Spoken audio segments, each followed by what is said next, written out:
स्वाध्याय प्रेमी सज्जनों, सत्संग की श्रृंखला में आज हम ईशोपनिषद के छठे मंत्रों पर विचार करेंगे। मंत्र का भाव इस प्रकार है, जो समस्त भूतों में आत्मा को देखता है और जो अपने आप में भी आत्मा को देखता है, वह फिर घृणा नहीं कर पाता।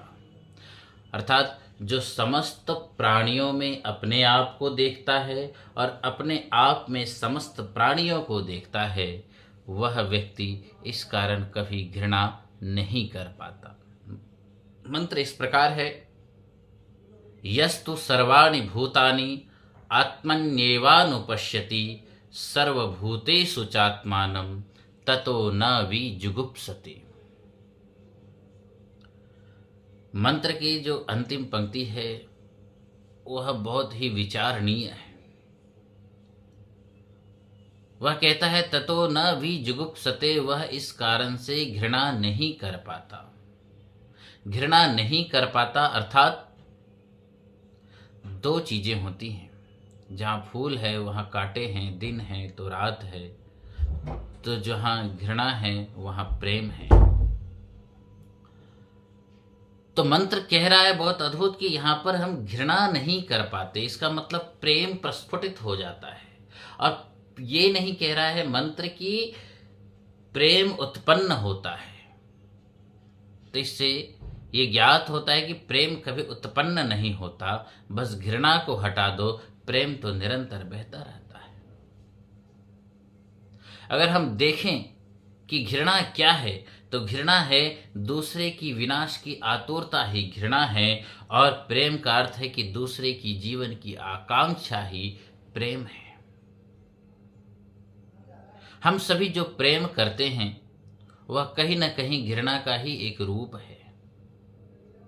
जिसको हम प्रेम समझते हैं वह घृणा का ही एक विस्तार है। इसलिए वह प्रेम कुछ क्षण में घृणा भी हो जाती है, क्योंकि हम घृणा में भी किसी को साधन बनाते हैं, प्रेम में भी किसी को साधन बनाते हैं, और जब तक उस प्रेम से अपने आप की पूर्ति होती है, अपने आप को खुशी मिलती है, वही प्रेम है। कहते हैं आत्मानस्तु कामाय सर्वं प्रियं भवति। अपने आप की कामना पूर्ण हो तो सब कुछ प्रिय लगता है, और जब कामना पूर्ण न हो तो वह सब कुछ अप्रिय लगने लग जाता है। जैसे कोई एक प्रेमी जोड़ी, वह बहुत अच्छा प्रेम करते हैं जब तक उनकी कामनाएं पूर्ण हो रही हैं, और फिर वही प्रेम कुछ क्षण में 2, 4, 6 महीने, साल भर में वो घृणा में परिवर्तित हो जाते हैं, तो फिर उनमें विच्छेद हो जाता है। क्यों हो गया ऐसा विच्छेद? यानी जब तक वह अपने को खुशी दे रहा था तब तक तो उससे प्रेम था, और जैसे खुशी देना बंद हो गया, आज्ञा पालन बंद हो गया, तो फिर वह घृणा का ही रूप बन जाता है। तो इसका मतलब प्रेम भी घृणा का ही एक रूप है।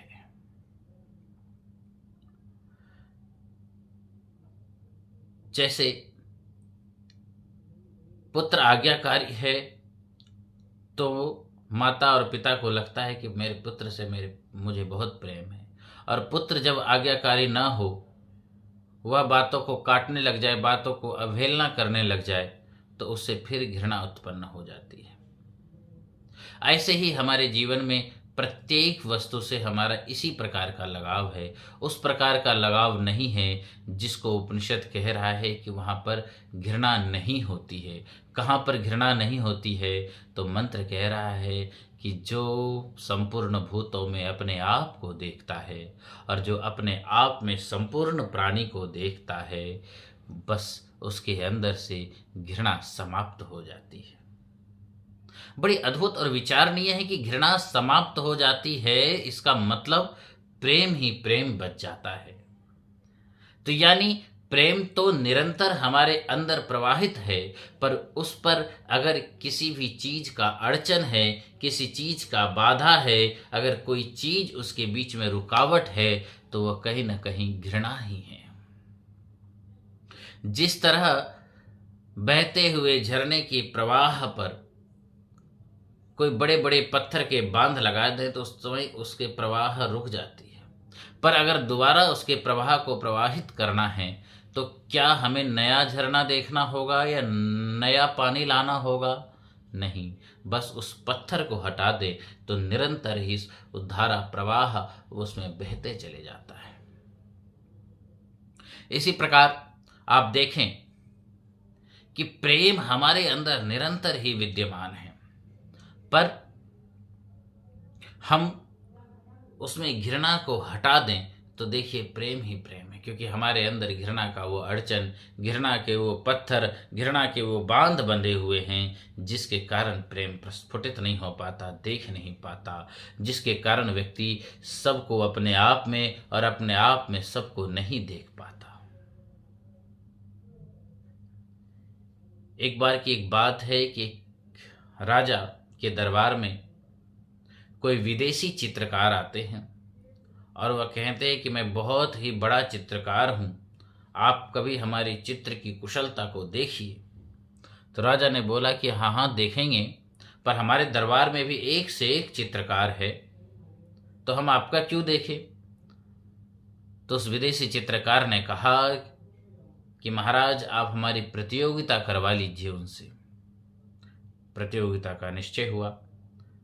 राज्य में जो सबसे उत्तम चित्रकार था उसको बुलाया गया और कहा कि ये राज्य की इज्जत की बात है, प्रतियोगिता में पूरी जान झोंक देना, हारना नहीं चाहिए।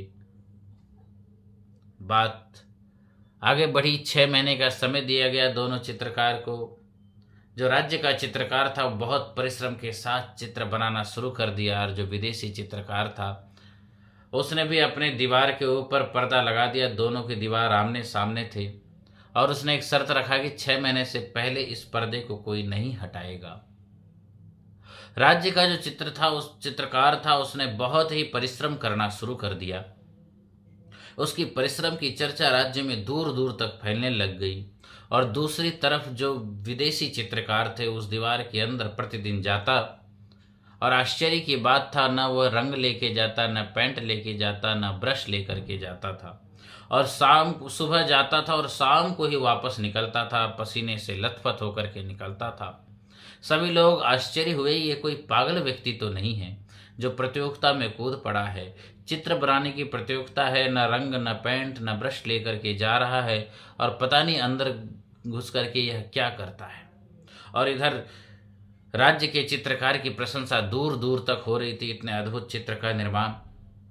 6 महीने बाद जब प्रतियोगिता का दिन राजा आए और उन्होंने जब राज्य के चित्रकार को चित्र को देखा तो बहुत ही आश्चर्यचकित हुए। उसने अनेकों चित्र को देखा था अपने जीवन में, पर ऐसी मेहनत, ऐसी परिश्रम वाली चित्र को कभी नहीं देखा था। चित्र को देख करके बहुत प्रसन्न हुए राजा, और जब विदेशी चित्रकार के चित्र से दीवार को हटाया गया, यानी पर्दे को हटाया गया, तो उसने देखा कि उसके दीवार पे भी सेम वही चित्र है, और वह और भी ज्यादा सुंदर और आकर्षित दिखाई दे रहा है। सबको बड़ा आश्चर्य हुआ, यह कैसे हो गया? राजा ने पूछा कि यह कैसे हो गया, यह कोई जादू है, क्या है ये?